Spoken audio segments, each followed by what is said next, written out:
everyone, I am not fit to be seen on camera at the moment, so I'm looking a bit rough and I can't be bothered to make myself look any better. So I just thought I'd show you the sample that I'm going to be discussing today instead, which, trust me, is much prettier. So we are talking about Jungle Jezebel, and this is by Sarah Baker Perfumes, and the perfumer is Miguel Matos. So Miguel got in touch and he said he'd really love my honest opinion on his new fragrance, and I am more than happy to oblige. So I will be testing this one out. I've already tested it once on skin and I'm going to be testing it again today, and I'll give you my thoughts and opinions. So I'm just going to take it now and spray it onto my wrist. Okay, and let's pop it back the right way around. And I'm going to now give you my first impressions. So this one does contain a lot of civet. That is the note that most people are talking about, along with a note of bubblegum. And I totally get a really sugary, fruity kind of bubblegum. Sorry, my hand's shaking. I get a very fruity, sugary bubblegum. But at the same time, I get a furry cat. And that sounds a bit strange. I am not 100% sure what civet actually smells like. I'm not familiar enough with it isolated to really be able to tell you that I get a lot of civet or not. So I'd rather just explain how it smells to me from what I am used to smelling. And there is this kind of... Now, my cat doesn't smell like this. This is not a pampered pooch who is cleaning herself every 5 minutes. Pampered pooch? Pampered pussycat. This is no pampered pussycat. This is a slightly dishevelled little cat who has maybe been having a slightly tougher life than the average. So she's a little bit dishevelled. She doesn't smell disgusting. She doesn't smell like poo or wee or anything like that. She smells a bit musty and a bit furry. And that's the only way I can really explain it to you. Almost like the mustiness of an old library, but then with this animal fur kind of smell. But that is coupled with this fruity bubblegum smell. So it really is quite interesting. I would say, I can't remember the notes exactly what they are, but my guess would be there's tuberose in here because it's got that very fruity, floral, in your face kind of exotic, sweet smell that tuberose gives you, and that can come off bubblegummy. But then I think jasmine can also come off a little bit bubblegummy. But there is something of a white floral with some sugar and maybe some vanilla that's giving it this fruity bubblegum smell, along with this musty, dusty, furry smell. And I'd say that they're at about 50%. So 50% bubblegum, 50% dirty cat.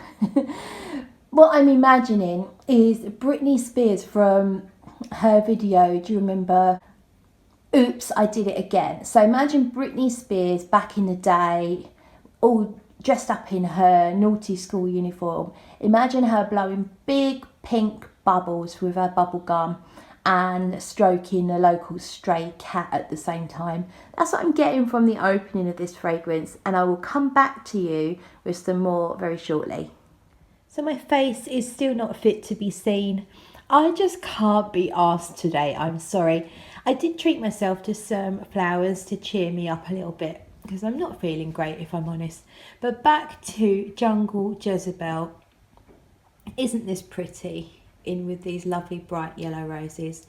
So Jungle Jezebel is still going strong, and we are now talking, where are we? Oh, it's 9:30 at night, and I sprayed it earlier. Gosh, it must have been around the 9, somewhere between 9 and 10 a.m. I think. And my experience when I wore this the other day as well was that it does not stop. It is relentless. This fragrance does never end. It never stops. It's still projecting from my skin. So what happened? So what happens is the fruity bubble gum note ever so slowly over time, calms down a little bit and is not so strong, and the furry animal note kind of calms down at a similar level, but it never ever goes away. That weird dirty cat furry animal thing that carries on, but now and certainly what I noticed at least 3, 4, 5 hours ago is a very grassy, high-pitched vetiver that comes through. It's nothing like the vetiver you might expect from Terre d'Hermès, not a earthy, dark vetiver, but much more a lighter, grassy vetiver. It's still projecting from my skin a good few inches. It's not a skin scent yet. I do not know if this fragrance will ever stop unless you scrub it off. I really don't know. It's one of the strongest fragrances I've tried in a long time. So what I'm going to do now is list the notes, because I still haven't read the notes or haven't reminded myself of the notes. But certainly, really, the main things you need to be aware of is it smells a little bit like bubblegum, a little bit like tuberose, a bit fruity, and then there is this kind of furry, dusky, musky cat smell, and then the vetiver starts creeping out at some point that I didn't really note down at what sort of hour in we were. They are the most notable notes on my skin. Anything else is not that obvious to my nose, certainly not without being made aware of it by reading the notes. But it's a fragrance that changes on your skin very slowly. It unfolds, so it's not taking you on a roller coaster of going one place to another, but it's also not linear and boring. It definitely does change. So it starts out with a very fruity bubblegum and that naughty dirty cat note, and then slowly the levels of those two notes change so that the fruity floral bubblegummy thing is not so obvious. It slowly calms down.